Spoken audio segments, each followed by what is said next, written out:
आप सारे खुश हों। आप सबको जय मसीह की, शलोम, प्रेज द लॉर्ड। और जितने ऑनलाइन उन सबको भी, और परमेश्वर आप सबको बरकत दे चुका है। बैठ जाओ अपने स्थानों पर और आत्मा में परमेश्वर के साथ खड़े रहो। आगे बढ़ने के लिए, अच्छा जीवन जीने के लिए, ब्लेस्ड जीवन जीने के लिए, शुद्ध जीवन जीने के लिए, जबरदस्त जीवन जीने के लिए। आमेन, हालेलुया। तो आज ये सेकंड पार्ट है, महाअभिषेक क्या होता है। थंबनेल दिखाओ लोगों को, इसका पार्ट देख लो, ये 2 है। और हमने क्या किया था, पार्ट 1 आपको लोगों को बता दिया है, लेकिन अब आपको पार्ट 1 के बारे में ज्यादा बता नहीं पाऊंगा, लंबा था। अब थोड़ा शॉर्ट बताता हूं। मैंने इब्रानियों में महायाजक के बारे में बताया था।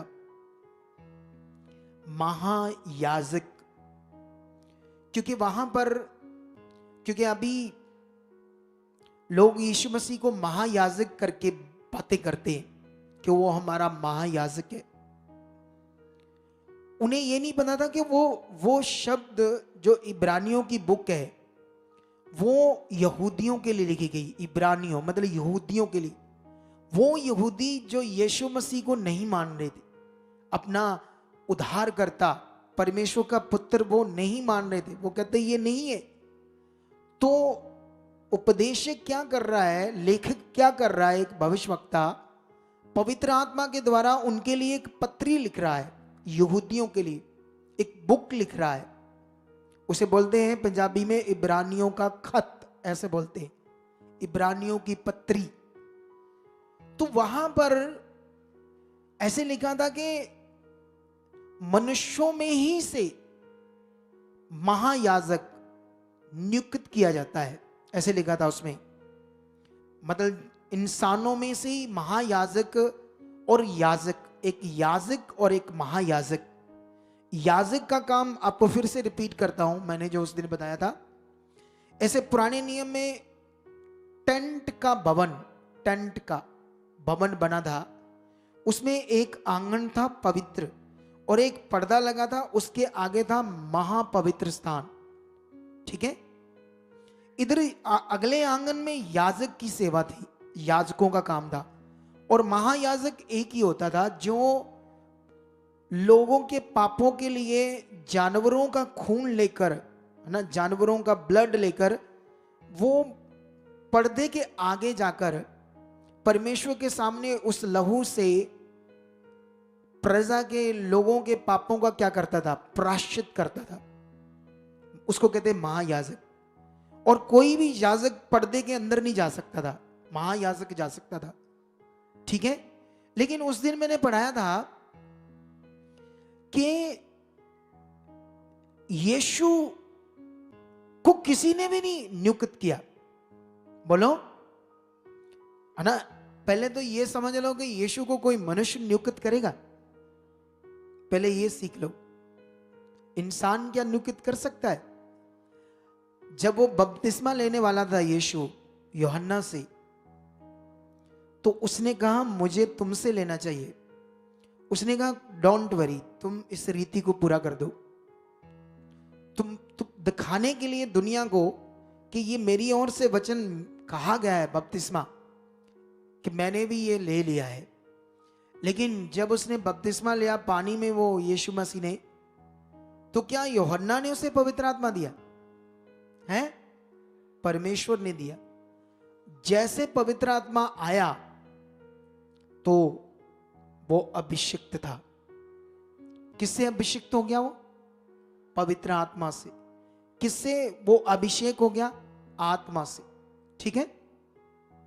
ध्यान दो इस बात पर, क्योंकि मुझे आपको बहुत बड़ी चीज में लेकर जाना है आगे। नहीं तो आप में से बहुत सारी रूहें बुरा हाल हो जाएगा, जो मैं विजुलाइज कर रहा हूं आने वाले समय को। मैं पवित्र आत्मा के द्वारा जो विजुलाइज कर रहा हूं, जो लिखा गया यहां पर, वो खतरनाक रीति से पृथ्वी पर पूरा हो रहा है। लोग लालच से चंगाई के लिए ऐसे सेवकों के पीछे दौड़ रहे हैं जिनके वर्ड, जिनकी बातें बाइबल से मैच ही नहीं करती, और लोगों को इससे कोई मतलब नहीं, क्योंकि नेगेटिविटी तुरंत काम करती है। बोलो, जबकि आपके लिए खूबसूरत जीवन आसानी से, सच्ची, जाओ आज का वचन बात ध्यान से सुनना, जैसे परमेश्वर कह रहा है वैसे चलना, आसानी से आपके लिए हो जाएगा। बहुत बड़ा बड़ा बड़ा बड़ा, जितना बड़ा चाहोगे उतना बड़ा हो जाएगा। कितनी टेस्टिमनी सुनते हो, कितने अद्भुत काम यहां सुन रहे हैं या नहीं सुन रहे आप लोग। अरे किसी की कनाडा में वो विजिटर वीजा, घूमने वाला वीजा मांग रहा है उस सरकार से, और सरकार उसे वीजा नहीं देती कि अगर तुम यहां आए, तुम्हारे रिश्तेदार, हमें डाउट है कि तुम वापस नहीं जाओगे, तुम्हें हम वीजा नहीं दे सकते। और वही फाइल दोबारा लगाती तीसरी बार उसी देश में कि मुझे आपके देश में काम करना है, मुझे वो क्या कहते हैं, कौन सा वीजा, वर्क परमिट दे दो, वर्क परमिट वीजा। क्या वो सरकार बुद्धू है? 2 बार उसको रिजेक्शन देती है, रिफ्यूजल के तुम हमारे देश में आए घूमने, तुम वापस नहीं जाओगे, इसलिए हम तुम्हें वीजा नहीं देंगे। उसी देश को वो फाइल बनाते हैं कि मुझे यहां आकर काम करना है, रहना है, मुझे यहां काम करने की अनुमति दो, तो वीजा मिलेगा? बोलो, नहीं मिलेगा फिर। लेकिन वही बहन आ जाती है प्रभु में, और वो उसको नहीं पता कितने सेवक हैं और इस दुनिया में क्या क्या तेल पानी ऐसे रीति रिवाज होता है, क्या क्या होता है, उसको कुछ नहीं पता। उसको ये पता था मेरी शिक्षा। क्योंकि वो तो नास्तिक हो चुकी थी, परमेश्वर है ही नहीं, परमेश्वर एग्जिस्ट करता है ये तो उसने पक्का कर लिया, वो है ही नहीं, एग्जिस्ट ही नहीं करता परमेश्वर। लेकिन जब उसने मुझे सुना, ध्यान दिया, उसको फोकस बन गया सच्चाई पर, और वो देश उसे वीजा दे रहा है। सोचो, सोचने की बात। तुम्हें आज जरूरत है तो बस यहां तैयार होना है, माइंड में, दिमाग में। नहीं तो जो लिखा हुआ वो मैं देख रहा हूं, क्योंकि यहां से 2-4 वॉलेंटियर कहीं गए, उन्होंने पता नहीं कितने लोगों को यहां नेगेटिव कर दिया, वहां जाओ वहां। वो बोल भी गए लोग कि यहां तो काम हो रहे हैं, कितने अच्छे काम हो रहे, कितनी जबरदस्त शिक्षा मिल रही है, कोई कमी नहीं है। नेगेटिविटी ने तोड़ा और वो जा रहे। जो पहले गए ऐसे लोग, मैंने उनकी उदाहरणें भी दे दी आपको, दी या नहीं दी? कितने लोगों की उदाहरणें दी? अभी यहां इतने लोगों की उदाहरणें मेरे सामने, जिन्होंने, देखो, जहां आप किस पर विश्वास कर रहे हो, तो विश्वास करने का नियम एक समान है या कोई दूसरी जगह पर अलग है? पहले मुझे ये बता दो। यही तो समझ नहीं आ रही इंसान को दिमाग में, कि जो विश्वास करने का कानून है, क्योंकि जब आप वहां की बात सुन रहे, वहां की बात सुन रहे, तो आप विश्वास कहां कर रहे हो? आपका दिमाग विश्वास में है ही नहीं। आप सोचते रहते हो, उधर का इधर का, उधर का इधर का। बोलो, आप जानते हो जब ये इंटरनेट युग नहीं था, उस समय ज्यादा अच्छा था, वो लोग सच्ची विश्वास करते थे। आप देखना, उस समय लोग अगर 10 साल से एक सेवक के पास है, 15 साल से पुराने समय, वो वहीं थे, क्योंकि उनको विश्वास करना आया था बस प्रभु पर। आज कहां विश्वास? आज बंदा इस मिनिस्ट्री में, कल उसमें, परसों उसमें, परसों उसमें, आज इससे ले हैंड करा रहे, कल मजे लेते हो अलग अलग अगुओं से हाथ रखवा कर। कुछ नहीं होना उस, ये नियम ही नहीं है परमेश्वर का, बाइबल में ऐसे कहीं लिखा ही नहीं। लेकिन वो टूटे, औरों को भी उन्होंने तोड़ दिया, नेगेटिव कर दिया। जाकर देखो, ऐसे ऐसे जवाब शैतान के, एक बार जाकर तो देख, ही हो जाते काम। अच्छा, मैं 20 सालों से एक्सपीरियंस लेकर आया हूं खुदाबंद का, मुझे नहीं पता कैसे काम करता खुदा, कैसे चीजें प्रकट होती है। ऐसे कैसे खुदा है? ऐसे तो आपस में लड़ा देगा ना खुदा, क्या कर देगा? हमें आपस में ही लड़ा देगा कि जाओ वहां जाओ, मैं फिर काम करूंगा। अरे देखो, कुछ लोग दूसरी चर्चेस से यहां आते हैं, वाई, क्यों आते हैं, मैं बताता हूं आपको। वहां हो सकता है उन्हें अच्छे से समझाया ना गया हो सकता है वो अच्छे से समझ ना पाए हो, इसलिए इधर आ जाते हैं। बोलो, हमारा मकसद किसी भी चर्च के लोगों को तोड़कर यहां जोड़ने का बिल्कुल भी नहीं। हमारा मकसद है अगर यीशु में जो बैकस्लाइड होते हैं उन्हें बचाओ और नए लोगों को बचाओ। हमारा मकसद ये है, हमारा पर्पस शुरू में ये रहा। लेकिन ये मकसद अलग अलग सेवकों को भी समझना चाहिए। अरे ये राज्य कैसे हुआ? मान लो आज एक चर्च में इतने लोग हैं, कुछ नेगेटिव चीजें, कुछ अलग अलग चीजें, मतलब ऐसी चीजें हाईलाइट कर दो। अगर मैं भी हाईलाइट कर दूंगा शारीरिक चीजें, शारीरिक बातें, तो लोग ज्यादा आएंगे। पता आपको? आप जानते हो पिछले दिनों में एक सिख बंदे ने पत्ती का प्रचार किया, चाय पत्ती जो होती ना, उसने कहा ये पत्ती ऐसे ऐसे ऐसे ऐसे है, इसमें ये पीने से आपकी सारी बीमारियां दूर हो जाएगी, ऐसे करके बस उसने प्रचार किया, बताया। 1 2 3 4 नेगेटिविटी ने काम किया, करोड़ों की पत्ती बिकी और लोग पत्ती ला ला कर वो पी रहे। वो 1 बता रहा, 2 बता रहा, 3 बता रहे। ये होता है शारीरिक चीजों से लोगों को भरमाना, मटीरियलिस्ट चीजों से लोगों को भरमाना, और ऐसी चीजों में लोग ज्यादा फंसते हैं और दुष्ट को भी मजा आता है। जरा सा ध्यान दोगे तभी दुष्ट काम करेगा, क्योंकि उसको मजा आएगा। वो चाहता ही नहीं तुम सही चीज करो, वो चाहता ही नहीं तुम परमेश्वर की खोज में जाओ, वो चाहता ही नहीं तुम परमेश्वर के खोजी बनो। जबकि बाइबल में यह लिखा था, इब्रानियों 11:6 में लिखा था, विश्वास बिना उसे प्रसन्न करना अनहोना है, और परमेश्वर के पास आने वाले को विश्वास करना चाहिए परमेश्वर है, और लिखा उसको खोजने वालों को वह प्रतिफल देगा। बात खोज की हो रही थी। यीशु मसीह ने मत्ती 6 की 31, 32, 33 में पावरफुल वर्ड दिए। यीशु मसीह ने ऐसे कहा था, किसी भी बात की चिंता मत करो, खाने की, पीने की, पहनने की। अन्य जाति जो लोग हैं, जो परमेश्वर को नहीं जानते, वो इन सब चीजों की खोज में, कहां से ये होगा, कहां से वो होगा, ये कैसे होगा। उस यीशु मसीह ने कहा, तुम्हारा स्वर्गीय पिता जानता है तुम्हें इन सब वस्तुओं की आवश्यकता है। तुम दर्द में हो, वो जानता है तुम्हें चंगाई चाहिए। तुम्हारे पास नौकरी नहीं है, वो जानता है तुम्हें चाहिए। तुम्हारी मैरिज नहीं हो रही, वो जानता है तुम्हारी मैरिज होनी चाहिए।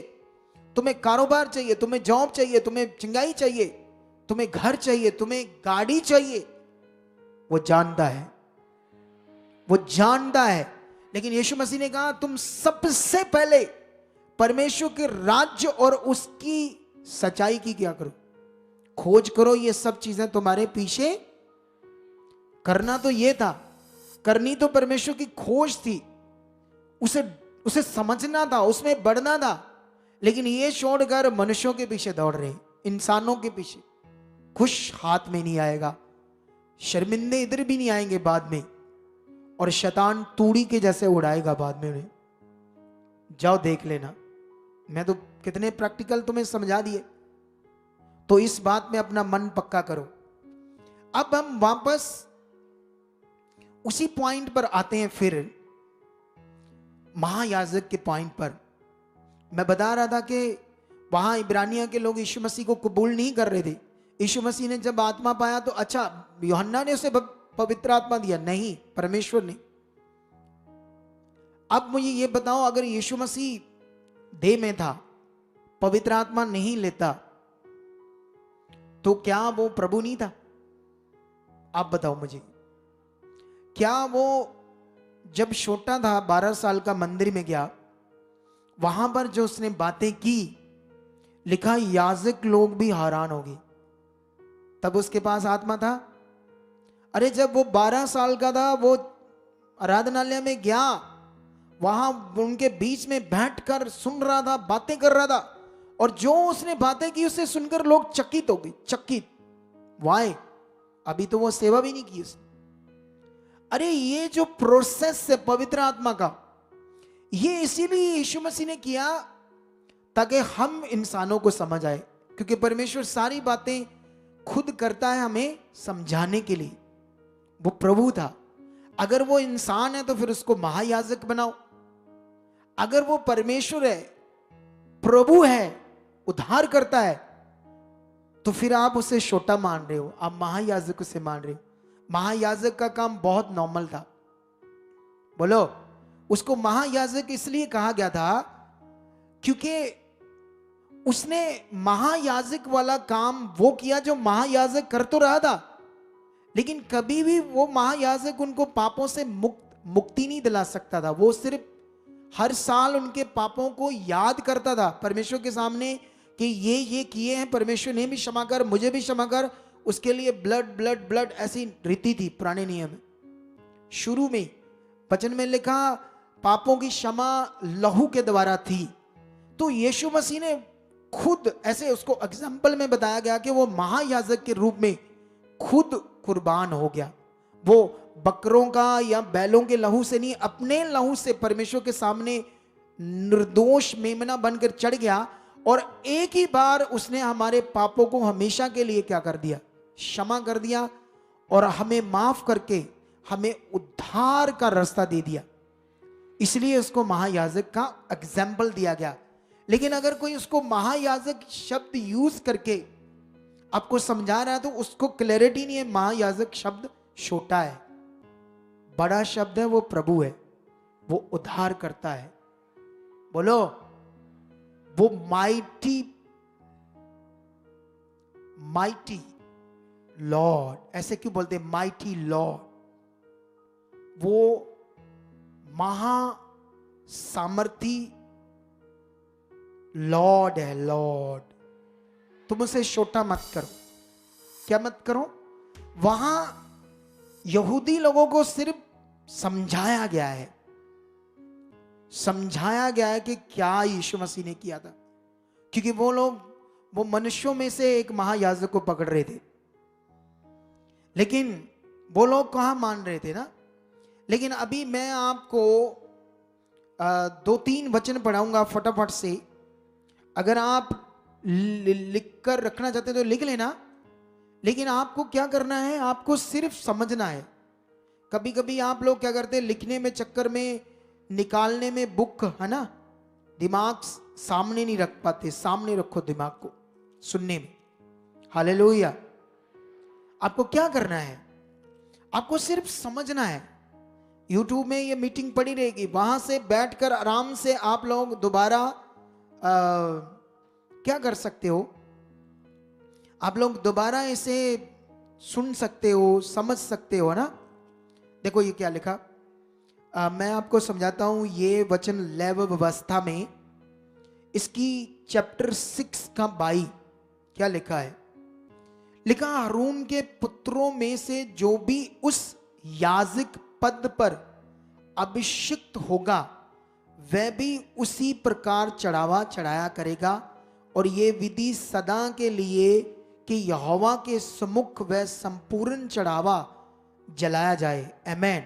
तो यहां पर आपको ये मैं वचन से सिर्फ एक भेद की बात समझा रहा हूं। आगे खोलो, आगे खोलो, सामने देखो। तुम्हें बस सामने देखना, नीचे मत देखो प्लीज, सामने देखो। क्योंकि मुझे ये वर्ड लेने के लिए बड़ी बड़ी मेहनत करनी पड़ती है। आपको कैसे समझाऊं? तुम इसे, बाइबल में लिखा था, तुम सुच्चे मोतियों को है ना, सूरों के आगे मत डालो। मतलब जो संसारिक लोग हैं, जो पवित्र वचनों का नरादर करेंगे, तुम वो तो नहीं करोगे। तुम तो सुनने वाले हो, लेकिन सुनने के लिए आदर तो बनाओ ना। अच्छा मन तो बनाओ ऐसे सुनने के लिए, एकदम फोकस। क्या सुन रहे हो तुम? क्या है ये वचन? अरे परमेश्वर का मुंह से निकला हुआ वचन वो है जिसने आकाश पृथ्वी सब कुछ बनाया। जब उसका वचन आकाश पृथ्वी सब कुछ बना सकता है, तो वो वचन जो तुम्हारे अंदर होगा तो तुम्हारी जिंदगी में क्या करेगा? सोचो। अगर तुम्हारी जिंदगी में वर्ड नहीं है तो तुम भटक जाओगे। क्या हो जाओगे तुम लोग? भटक जाओगे। फिर तुम्हें भटकना नहीं है। तो यहां पर ऐसे लिखा, यहां पर एक चीज समझानी थी मुझे कि यहां पर पुराने नियम में तेल लगाकर जो अभिषेक किया जाता था उसको बोलते थे याजक पद, जिसका मतलब होता है नियुक्त करना एक पदवी के ऊपर, ठहराना एक पद के ऊपर, एक पदवी के ऊपर। हालेलुया। कितने लोगों को यह बात समझ आ रही है? ठीक है, लेकिन एक वचन और पढ़ते हैं हम।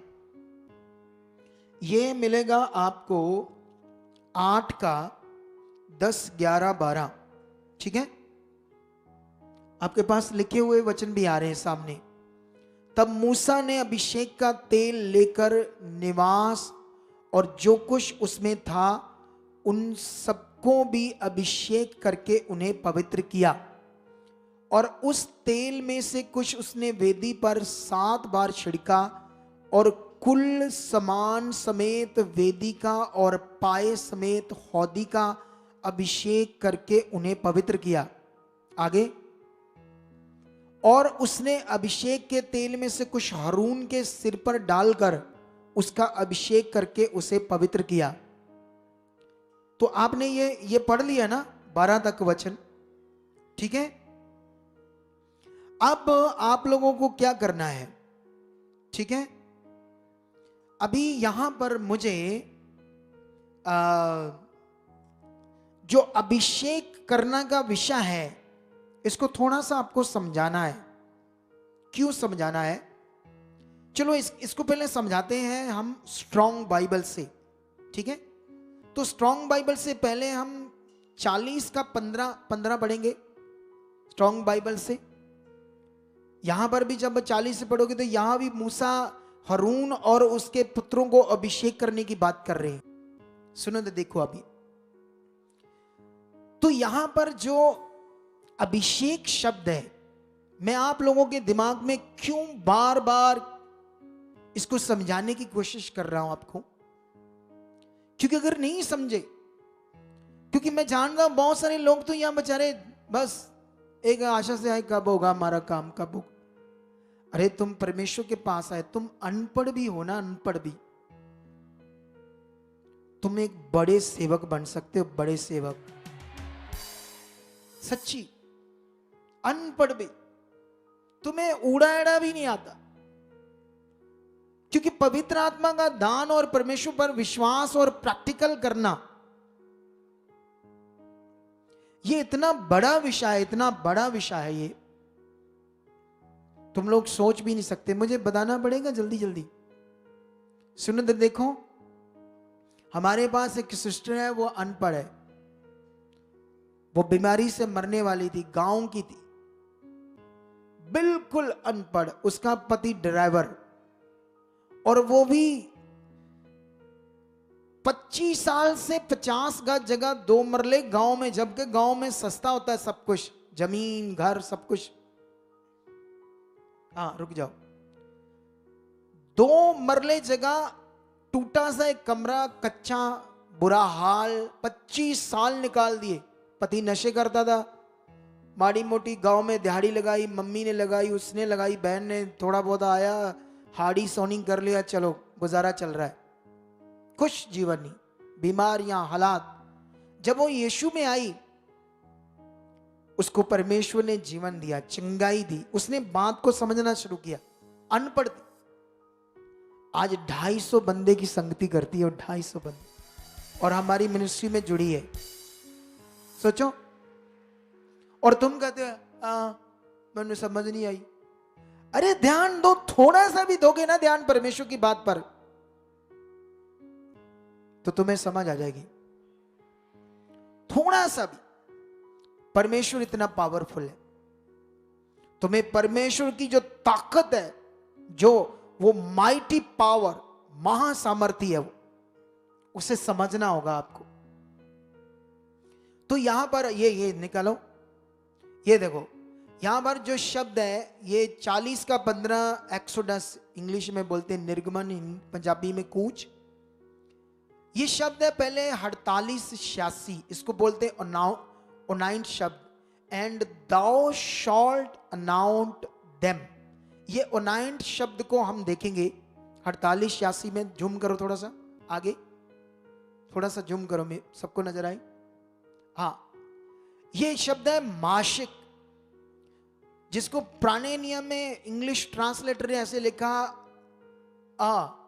प्रिमिटिव रूट, पुरानी जड़, to rub with oil, that is to anoint. ठीक है ना, ये लिखा है कि माशिक वहां तेल से, माशिक शब्द इब्रानी हिब्रू शब्द जिसे तेल के द्वारा से रब करके ऊपर लगाकर ओनाइंट करना, मतलब ओनाइंट शब्द को आगे क्या लिखा है, बाय इंप्लीकेशन टू कॉन्जिक्रेट, ये शब्द है। ये आपको समझना पड़ेगा ये ट्रांसलेटर ने क्या लिखा है।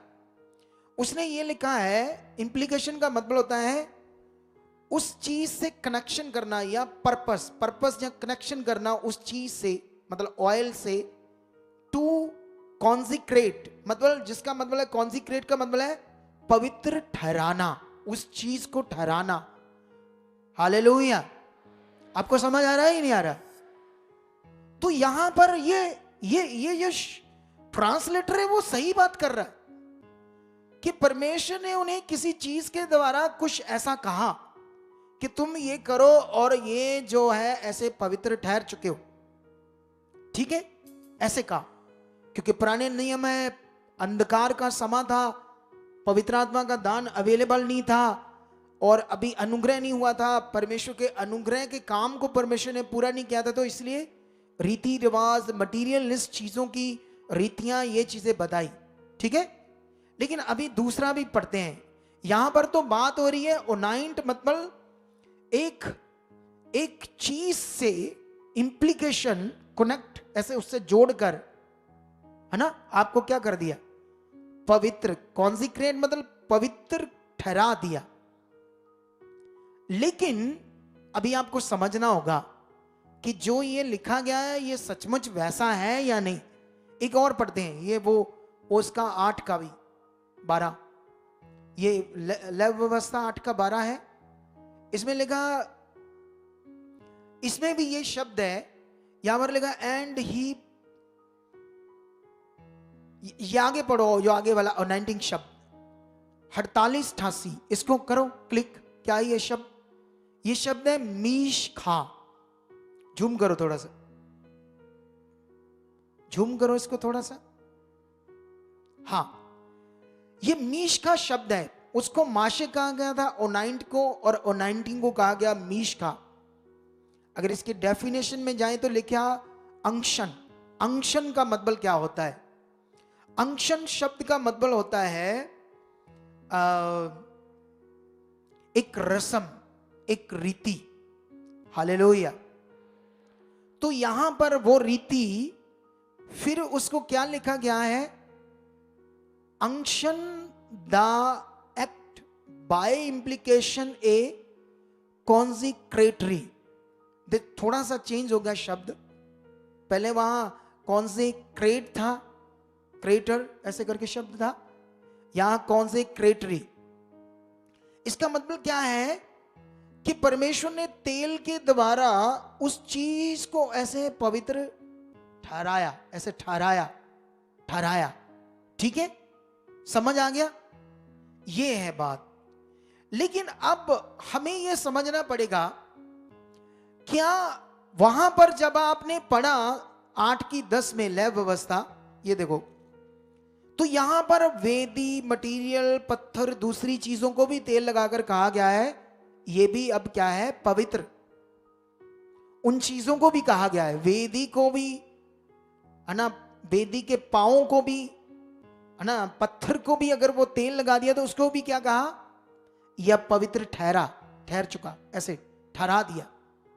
हालेलुया। क्या मटीरियलिस्ट चीजें क्या पवित्र हो सकती है? हैं? क्या मटीरियल हो सकती है? लेकिन परमेश्वर क्यों ऐसे पुराने नियम में ऐसी रीति को दे रहा है? क्योंकि अंधकार का टाइम था, उस समय वो पाप के गुलाम थे, परमेश्वर का असली काम पूरा नहीं हुआ था जिससे परमेश्वर उन्हें जीवन दे। इसीलिए वो लोग पापी थे, शारीरिक थे, तो रीति रिवाज की बात कर रहा है परमेश्वर उनसे। लेकिन लेकिन लेकिन लेकिन सुनो, देखो, यहां पर आप एक चीज सीखो, यहां पर कि यहां पर क्या ऐसा है कि वो लोग तेल के द्वारा पवित्र होने के बाद सारे लोग पवित्र थे? कौन सा महायाजक, कौन सा भविष्यवक्ता गलतियां नहीं कर रहा था? बताओ मुझे। बोलो, पवित्र का क्या मतलब होता है? पवित्र का तो मतलब होता है जिसमें कोई पाप ना हो, वो निष्पाप हो। लेकिन जब आप शाऊल को मसा किया गया, अभिषेक किया गया, तो शाऊल क्या कर रहा था? शाऊल तो 2 साल बाद ही घमंड में आ गया। 2 साल बाद ही वो परमेश्वर के दास को इग्नोर करने लगा। 2 साल बाद ही वो अपनी मनमानी करने लगा और फिर वो परमेश्वर से दूर हुआ। फिर वो भूत सिद्धि करने वाले स्याने बाबे के पास जा रहा है। सोचो, पढ़कर देखो। उससे वो हल मांग रहा है, जबकि परमेश्वर ने उसे राजा बनाया। वो बहुत गरीब था, दिहाड़ीदार बंदा था, ऊंचा किया, जितवाया, वो भूल भी गया। अगर वो अभिषेक जो चीज है पवित्र ठहरा देती है, एक बार तेल अगर सचमुच वो काम करता है तो उस पर काम करना चाहिए। काम करता है आपका मन, जो उसने हटा लिया। अपने दिमाग को अपने तरीके से लेना शुरू कर दिया उसने, अपने तरीके से। इसीलिए उसने क्या किया? गलत चीज करना शुरू कर दिया वहां। और जब गलत चीज शुरू कर दिया तो आखिरकार वो उसका विश्वास, जो ताकतवर परमेश्वर जिस कुल से वो पैदा हुआ, उसमें वो यहोवा को जानते हैं परमेश्वर कौन है, उसको छोड़कर अपनी प्रॉब्लम सामने, हालात है, दूसरे राजा चढ़े आ रहे हैं, अब वो जंग कर रहे हैं, अब इन्हें मरना पड़ेगा, हारना पड़ेगा, और भूत सिद्धि सियाने वाले बाबे के पास जाकर अपना निवारण ढूंढ रहा है, हल ढूंढ रहा है। समझ आया? तो क्या ये पवित्र है? ये पवित्र ठहरा था ऐसा? मतलब वो एक रीति थी जिसमें परमेश्वर उनको एक समय में ध्यान लगा रहा था कि वो बने रहे, टूटे ना। आगे जाकर दाऊद का अभिषेक हुआ। दाऊद पवित्र होने के बावजूद भी व्यभिचार कर रहा है, औरत से संबंध बना रहा है, फिर पश्चाताप कर रहा है, फिर रो रहा है, मुझसे गलती हुई। हालेलुया। कितना ढूंढो, शाऊल, सैमुअल उसका बेटा, सबसे ज्यादा पाप उसने कर दिया। उसने तो जो मनुष्यों के बनाए हुए देवते उनके मंदिर तक बना दिए। सैमुअल ने, जो सबसे बुद्धिमान राजा था। सोच कर देखो बातें। वो उनकी पूजा करने लगा। जो फिलिस्तीन, दूसरी तीसरी जो सुंदर लड़कियों से उसने शादी कर ली थी, उनके वो पीछे लग गया। आपको पता है या नहीं? तो आपको समझना चाहिए ये बात, क्योंकि आज अगर आप ये वचन सीख गए, इधर देखो ध्यान से, वर्ड में इतनी ताकत है। परमेश्वर ने सारा कुछ रखा है, कुछ नहीं छुपाया। शाऊल का जीवन नहीं छुपाया, दाऊद भविष्यवक्ता का व्यभिचार नहीं छुपाया। सैमुअल इतना ब्लेस्ड था जब तक परमेश्वर के साथ, सुलेमान इतना ताकतवर राजा था, इतना बुद्धिमान राजा था वो, इतना ताकतवर वो राजा था, कुछ जीवन भर उसके सामने को ठहर नहीं सका। लेकिन एक दिन उसने अपने मन को शरीर की चीजों पर लगाया, सुंदर सुंदर औरतों पर लगाया। अलग अलग देशों के जो अन्य जाति थे उनकी औरतें, लड़कियों के साथ शादी की, उनमें लीन हो गया, उनके प्यार में, गंदी चीजों में लीन हो गया। उसको भूल गया कि परमेश्वर कौन है। उसने मुझे क्या कहा, कहां से निकाला, कितना ऊंचा किया। उसके बाद क्या हुआ? फिर वो एक दिन मर गया ना। क्यों मरा? क्योंकि देखो लास्ट में वो कर क्या गया है। अच्छा, वो पवित्र ठहरा है तो फिर वो करना चाहिए उसको वो चीज, जब वो अच्छे से जानता है परमेश्वर कौन है। इसका मतलब वो एक रीति है पुराने नियम में। मेन है आपका मन, माइंड, परमेश्वर के साथ चलना। मेन वो है, मन से चलना, वो मेन। हालेलुया। समझ आया? तो अब यीशु मसीह अगर महायाजक कोई पावरफुल चीज है, जैसे वो बोला जा रहा है ना, अभी क्रिश्चियनिटी के अंदर ये प्रचार हो रहा है यीशु मसीह महायाजक है, और उसी महायाजक की सामर्थ्य है महाअभिषेक, ऐसा कहते हैं। ऐसे शब्द उठा लिया, बना लिया, महाअभिषेक। लेकिन अभी मुझे क्लैरिटी करनी है इब्रानियों में। मुझे, अगर तुम इब्रानियों 5 की 1 पढ़ोगे तो वहां पर क्या लिखा होगा? वहां पर यह लिखा होगा, मैं पढ़कर आपको समझाता हूं ये वचन, ठीक है, ताकि आपका दिल दिमाग आज खुल जाए परमेश्वर के साथ और तुम बड़ी बरकत पाओ यीशु मसीह ने। 5 की एक में लिखा, क्योंकि हर एक महायाजक मनुष्यों में लिया जाता है और मनुष्यों ही के लिए उन बातों के विषय में जो परमेश्वर से संबंध रखती है ठहराया जाता है कि भेंट और पाप बलि चढ़ाया करे ये विषय, ठीक है। आपको मैं एक वाक्य पढ़ाता हूं मरकस की बुक में, वहां पर थोड़ा सा लंबा वचन है लेकिन मैं पढ़ाऊंगा आपको थोड़ा सा लंबा वचन। क्यों? क्योंकि तुम्हें यह समझना क्यों जरूरी है, क्योंकि इसी से तुम्हें बुद्धि और समझ आनी है कि करना क्या है, बेस्ट जिंदगी कैसे पानी है, जबरदस्त जिंदगी कैसे पानी है। हालेलुया। कितने लोगों को यह बात समझ आ रही है? ये हम मरकस 14 अध्याय और 53 से लेकर 65 तक पढ़ेंगे। थोड़ा सा लंबा, लेकिन एक दो मिनट में पढ़ा जाएगा। लेकिन यहां आप सुनना ध्यान से सारे। हालेलुया, हालेलुया, ध्यान दो।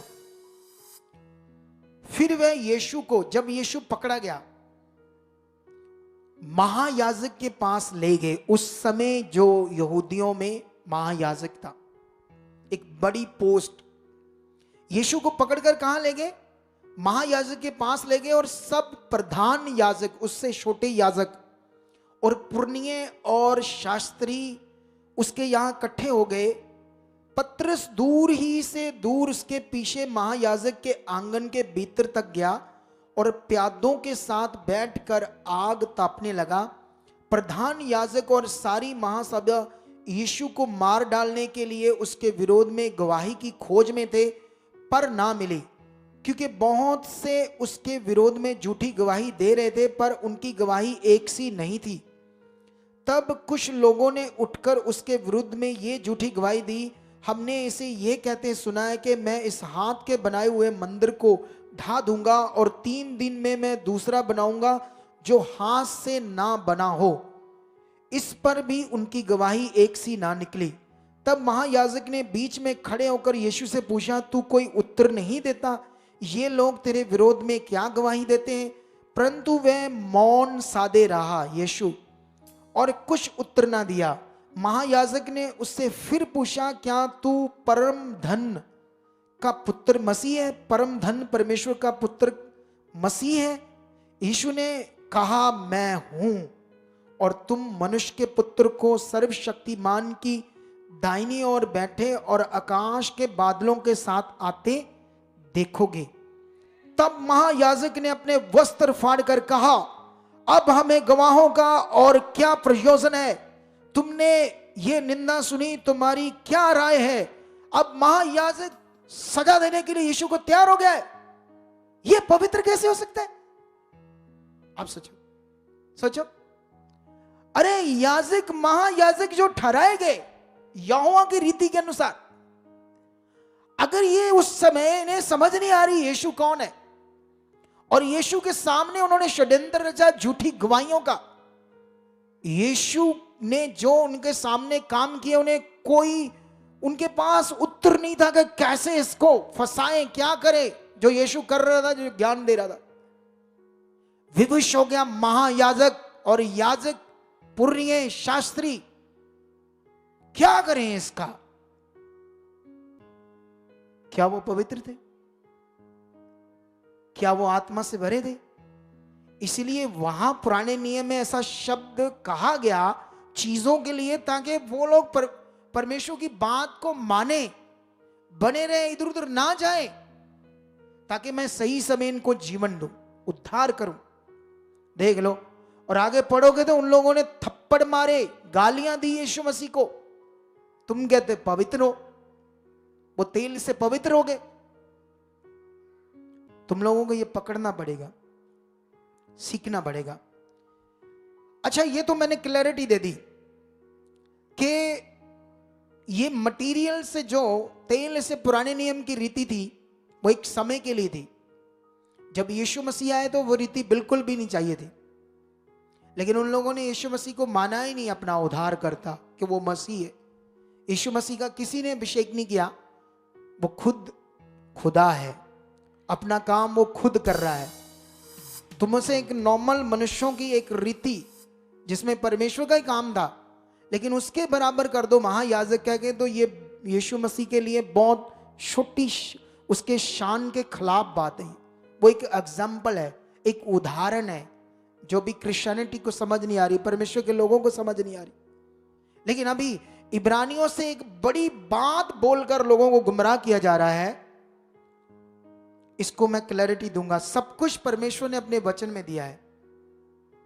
यह वचन है इब्रानियों में, इब्रानियां 1 अध्याय, ठीक है। अब ये इब्रानियों की पत्री तो वही है जो यहूदियों के लिए लिखी गई, ठीक है। इसको जब 1 से पढ़ोगे तो कई बातें हैं, लेकिन मैं 8-9 पढ़ूंगा। 8-9 में क्या लिखा? 8-9 में लिखा, परंतु पुत्र के विषय में कहता है 8 में, हे परमेश्वर तेरा सिंहासन जुगा ना जुग रहे, तेरा राज्य का राजदंड न्याय का राजदंड है। तुम्हें पता है ये राजदंड क्या होता है? राजदंड है। एक मेरे पास फोटो है, मैं इसे सेंड करता हूं अपनी टीम को। तो अभी इसको समझाने के लिए आपको राजदंड क्या होता है मैं बोल भी सकता हूं मुंह से, लेकिन मैं चाहता हूं इसको आप समझ जाओ फिजिकली। कैसे? हालेलुया। इसे आप लेकर आओ आगे टीम।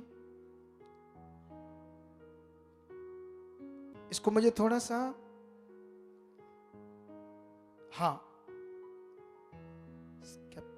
स्केप्ट्री ऐसे बोलते हैं इसको, स्केप्ट्री।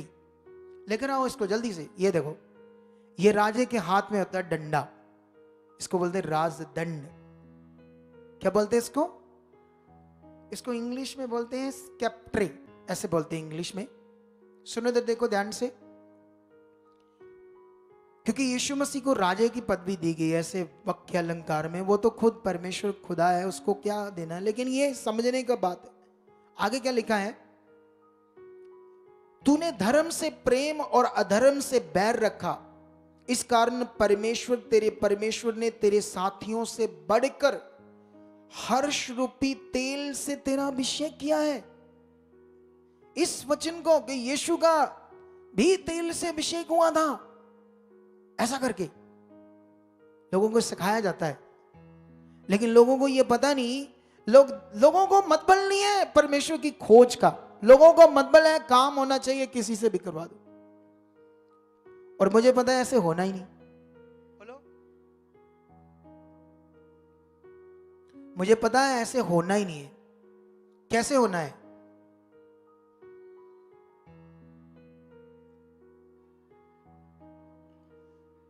नियम से होना, नियम से। कैसे होना है? परमेश्वर सिस्टम का परमेश्वर है, महान। वो इंसानों जैसे नहीं है। आज बात ये, कल वो, अभी बात करके बदल जाते लोग। हाँ जी हाँ जी, ले 1 मिनट में बात वादा करके बात करके मुकर जाना, ये इंसानों की फितरत है। झूठ बोलना फितरत है इंसानों की।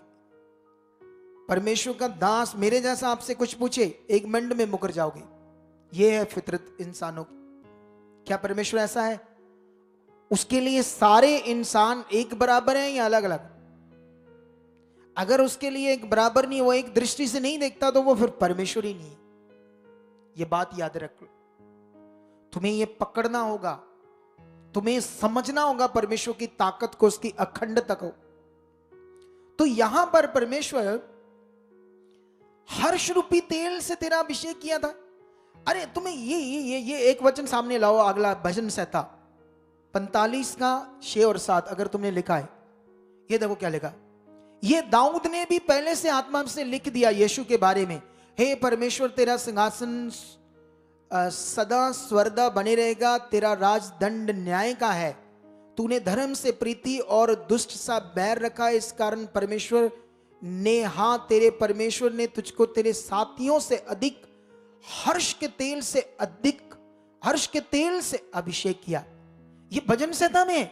और भजन संहिता की बात ये वाला राइटर उठाकर यहां बात कर रहा है इब्रानियों के लिए, उन्हें प्रूफ दे रहा है यीशु मसीह का, कि दाऊद भविष्यवक्ता ने यीशु मसीह की भविष्यवाणी की थी। ये देखो वो भविष्यवाणी, ये यहां वो उन्हें समझा रहा था उस भविष्यवाणी। तो तब तो यीशु नहीं था, तो उसका तेल से अभिषेक कैसे होगा? अगर नए नियम में भी यीशु आया तो अभी मैं बताता हूं, ये वचन है फिगरेटिवली स्पीच। तुम्हें ये समझना पड़ेगा फिगरेटिवली स्पीच क्या होता है। चलो अभी अभी तुम्हारा जो दिमाग खोल देंगे इस वचन को लेकर, और हम फिगरेटिवली स्पीच के कई शब्द तुम्हारे सामने रख देंगे, जिसे तुम्हें समझना है कि वाकई परमेश्वर कोई बात करता है, जिसको समझना जरूरी है। चलो सबसे पहले एक वचन लाओ स्क्रीन पे, लूका 12:50। देखो क्या लिखा यहां पर, हम ये पढ़ते हैं। ये यीशु बात कर रहे हैं, मुझे तो एक बपतिस्मा लेना है और जब तक वह ना ले लूं तब तक मैं कैसी स्केती में रहूंगा, दुविधा में रहूंगा। अब यीशु मसीह का तो बपतिस्मा हो गया, तो यीशु मसीह ऐसे क्यों बात कर रहे हैं? कितना काम करने के बाद, लंगड़े मुर्दे जिंदा करने के बाद यीशु मसीह कहते हैं मुझे एक बपतिस्मा लेना है, जब तक मैं नहीं लेता तब तक मैं दुविधा में रहूंगा, एक स्केती में रहूंगा। कौन सा बपतिस्मा?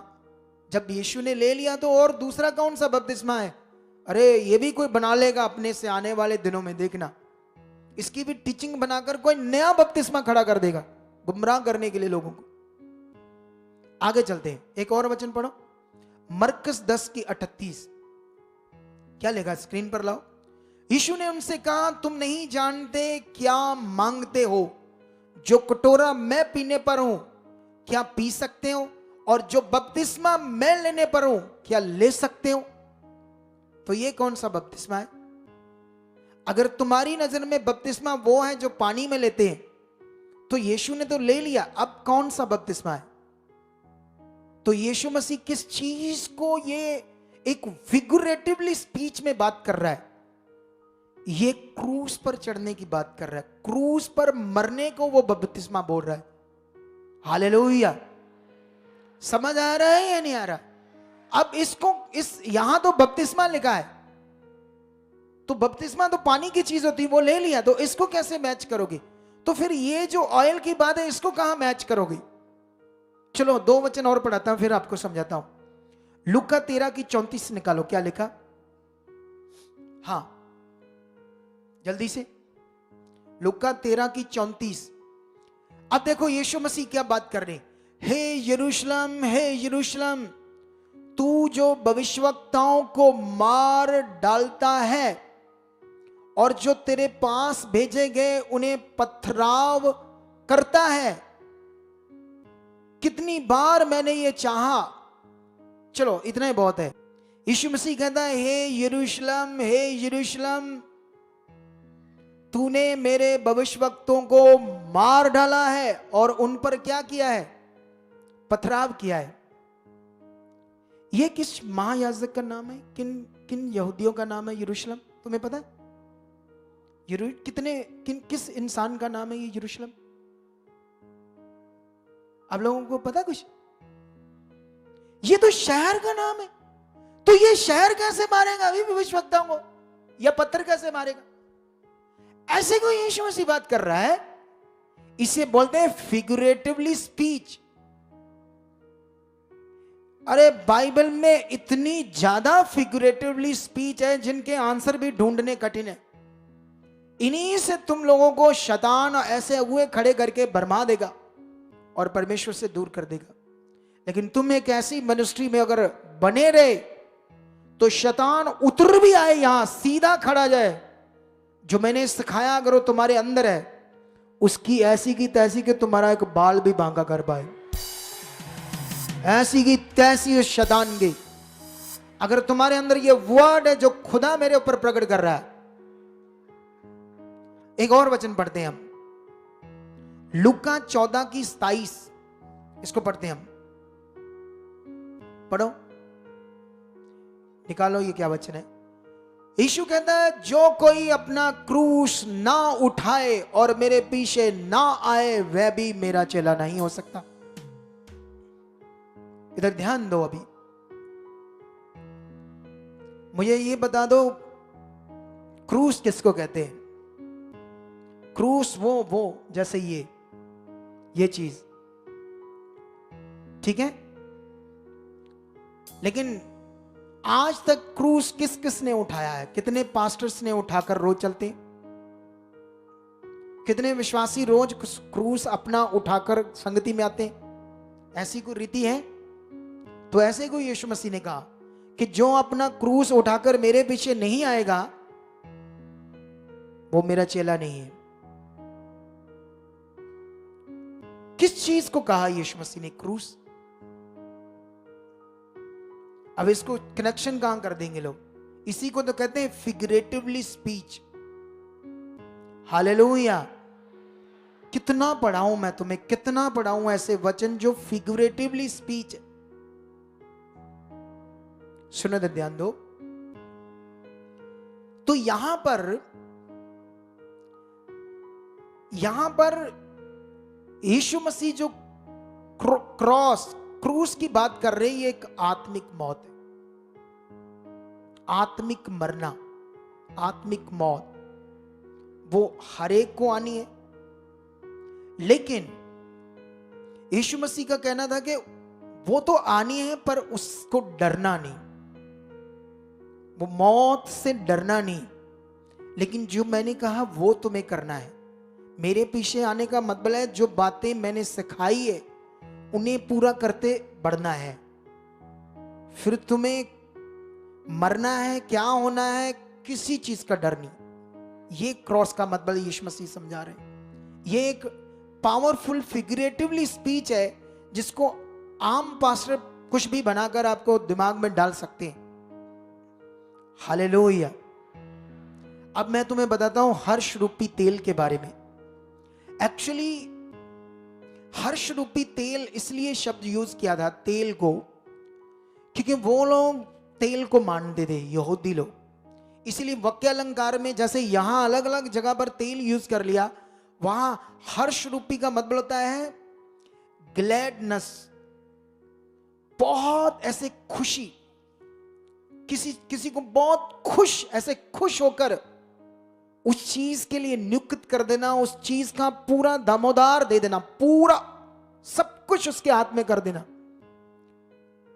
ऑयल दर्शाता है यहां पर। तो ये बात हर्ष रूपी मतलब वो तो आत्मा से अभिषेक हुआ था, तेल तो लगाया नहीं गया। लेकिन ये फिगरेटिवली स्पीच थी परमेश्वर की, हमारे लिए पुराने नियम से वहां जोड़ दिया गया वचन समझाने के लिए। लेकिन इसका मतलब ये नहीं कि तुम इस वचन को उठाकर यीशु के ऊपर थोप दोगे, उसका भी हुआ था। कोई साबित कर दे बाइबल में से कि यीशु के ऊपर तेल का, या चेलों को यीशु मसीह ने तेल से अभिषेक किया था, या चेलों ने यह शिक्षा दी थी, या ऐसा कोई ज्ञान यहां है बाइबल में? कहीं भी नहीं।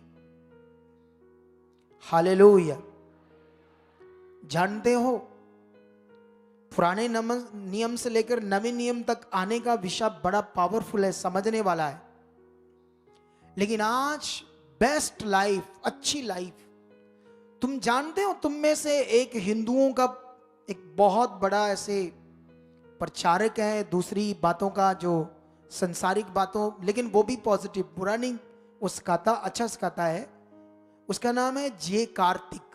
कितने लोग उसको जानते हैं? जे कार्तिक को कोई जानता है? जे कार्तिक को जानते हैं? उसने एक पोस्ट डाली और उसने 5 किताबें स्टडी करने के लिए बोली। 5 किताबें हिंदू बंदा और गोरों ने लिखी है लगभग वो किताबें सारी। किन्होंने लिखी है?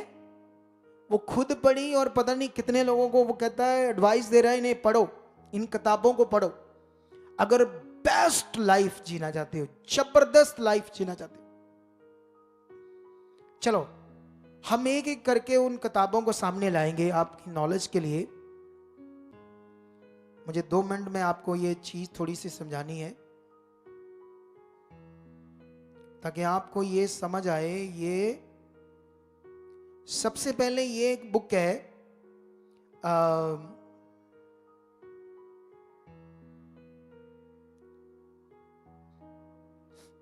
ये लाना book power of your subconscious mind, एक बुक को सामने लाओ।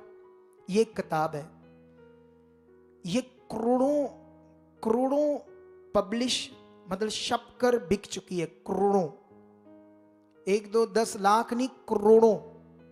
इस पर लिखा, ये गोरे ने लिखी है, डॉक्टर योसेफ मर्फी, वो ऊपर देखो राइटर का नाम।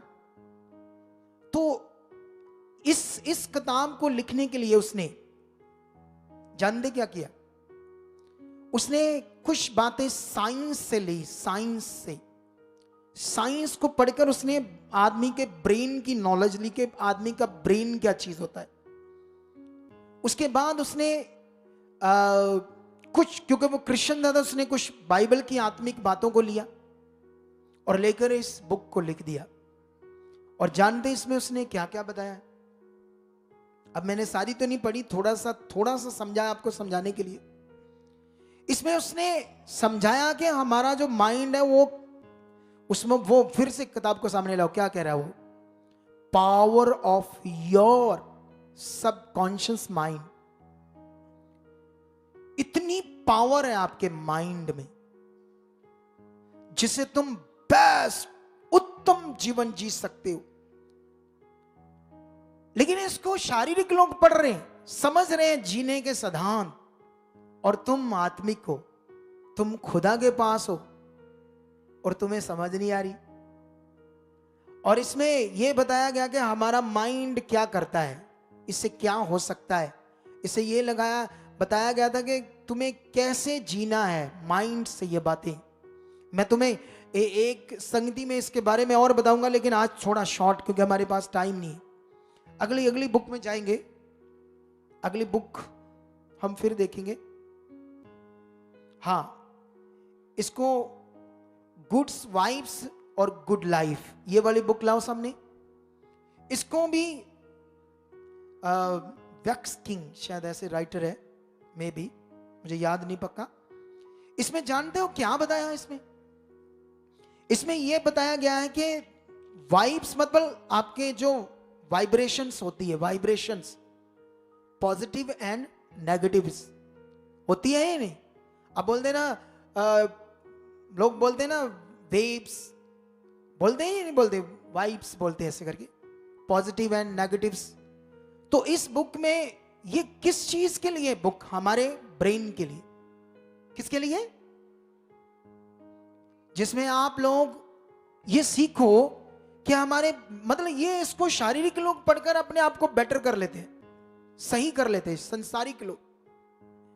इसमें पॉजिटिव और नेगेटिव वाइब्रेशंस को कैसे समझना है, कैसे चलना है, पॉजिटिव क्या करना है, ऐसी चीजें समझाई है। इसमें यह बताया कि तुम्हें दूसरे लोग जब तरक्की करते हैं तो उनसे भी कैसे खुश रहना है, उनके लिए तुम्हें कुड़कुड़ाना नहीं, ऐसी बातें कुछ बोलनी नहीं। ऐसे बहुत सारी बातें, एक ये बुक है इसके बारे में ऐसी बात है। और आगे भी, आगे ये हाँ, ये आगे वाली बुक लेकर आओ, the laws of human nature. इसे भी सामने लाओ, देखो इस बुक को, the laws of human nature. जो एक इंसान का बिहेव है, एक इंसान का बिहेव कहां होता है? माइंड में होता है। यहां पर एक कानून है, बड़ी बातें हैं, लेकिन अभी मैं कितनी आपको समझाऊंगा क्योंकि हमारे पास टाइम नहीं है। मुझे बस ये समझाना है कि इसको शारीरिक लोग पढ़कर, एक राइटर की बातों को पढ़कर अपनी अच्छी जिंदगी को जी लेते हैं, बेस्ट तरीके से अपने माइंड को सेट कर लेते हैं। एक और बुक को लाओ, अगली ये बुक है यू एंड लर्न। इसको बिल्कुल एक यंग लड़के ने लिखा है। उसने सिंपली इसमें बताया है, जैसे आप छोटी छोटी बातों में जो चीजें हमने करनी है, लेवल काम करने छोटे छोटे, तो उसने ये बताया कि आप कभी कभी ऐसे एकदम से करना चाहते हो ना, वो कर पाते, लेकिन तुम छोटे छोटे पार्ट में भी करना सीखो, छोटे छोटे पार्ट में भी इसको कर सकते हो। उसने 100 तक वो पॉइंट बताए हैं, ऐसी चीज तुम कर कितना आगे जा सकते हो। और कितने लोग, ये बड़ी प्रभावशाली बातें हैं। और लास्ट में जो सबसे पावरफुल विषय है वो बुक है इकिगाई। इसे लाओ सामने। ये जापान के लोगों के ऊपर लिखी गई है, इकिगाई। लिखा है इसको दो गोरों ने है। जानते इसमें क्या लिखा है? इसमें यह लिखा है कि जापानीज लोग जो है, जो हमारी नॉर्मली उम्र 100 साल होती है, वहां पर कितने साल लोग जीते पता आपको? 150 से भी ऊपर। पूछो उनका रिकॉर्ड। अगर आज उम्र 80 साल है लोगों की, तो वहां लोग 150 तक जी रहे हैं। कैसे कैसे जी रहे हो? उन्होंने अपने माइंड को सेट कर लिया है उस लेवल में कि संसार क्या है, प्रॉब्लम क्या है, ये क्या है, इनमें कैसे आनंद और खुशी के साथ अपने जीवन को जीना है ना। कुछ खाने पीने चीजों को भी माइंड में सेट कर लिया, कैसे खाना खाना है, क्या क्या करना है, कौन से खाने हमें खाना चाहिए, ऐसी चीजों को उन्होंने सेट कर लिया। कैसे हमारी एक्सरसाइज होनी चाहिए, क्या हमने काम करना है, ऐसी चीजों को वो लोग करके अपने ब्रेन से एक अच्छी लाइफ को, गुड लाइफ को 150 साल से भी ऊपर जी लेते। तो परमेश्वर के लोगों को कितना जीना चाहिए? तो यहां क्यों ऐसा नहीं हो रहा? क्योंकि यहां परमेश्वर के लोगों को वर्ड की पावर नहीं सिखाई जा रही, परमेश्वर की पावर के बारे में नहीं बताया जा रहा। उन्हें मटीरियलिस्ट चीजें दी जा रही है जो बॉडी पर लगानी है। ये लगाओ, ये लाओ अभिषेक के नाम पर, इससे तुम्हारा काम होगा। और इतने अनपढ़ और गवारी का काम दिमाग लोग करते हैं कि उन चीजों को पकड़कर परमेश्वर से दूर हो रहे। हालात नहीं आएंगे तो क्या आएंगे? और शैतान खुश होता है, वो खुश होता है कि परमेश्वर के लोग ये सीख ही ना पाए। अरे परमेश्वर के वचन में लिखा था, सबसे अधिक अपने माइंड की रक्षा करो, क्योंकि जीवन पाने का मूल स्रोत वही है। परमेश्वर के वचन में लिखा था, मन, आपका माइंड सबसे धोखा देने वाली चीज है, उसमें असाध्य रोग लगा है, लेकिन मैंने उसे बनाया है और यहोवा उसे जांचता है। मन के ऊपर में जब मैंने यहां इंग्लिश में पढ़ा ना ये मन के बारे में, वहां जब लिखा था तो स्ट्रॉन्ग बाइबल से देखा इंग्लिश से, वहां हार्ट लिखा, हार्ट। मैं सोचा गोरा होकर भी हार्ट लिख रहा है, इसको माइंड लिखना चाहिए था। लेकिन बाद में मैंने नीचे से ट्रांसलेशन चेक किया तो वो लिखा था फिगरेटिवली यूज किया ये शब्द हार्ट। ठीक है, सुनो देखो ध्यान से। तो अभी आपका जो माइंड है, आप जानते जब आप डर जाते हो, आप जानते जब दुष्ट आत्मा का डर आपके दिमाग में, आपके माइंड में बजता, बार बार क्या होगा, कैसे होगा, डर आ जाता है आपके माइंड में, आपके दिमाग में वो डर की बातें, वो नेगेटिव बातें चल रही। अरे इन बुक्स में लोगों को पॉजिटिव कैसे रहना है, पॉजिटिव कैसे जीना है शारीरिक रीति से, वो सिखाया गया है।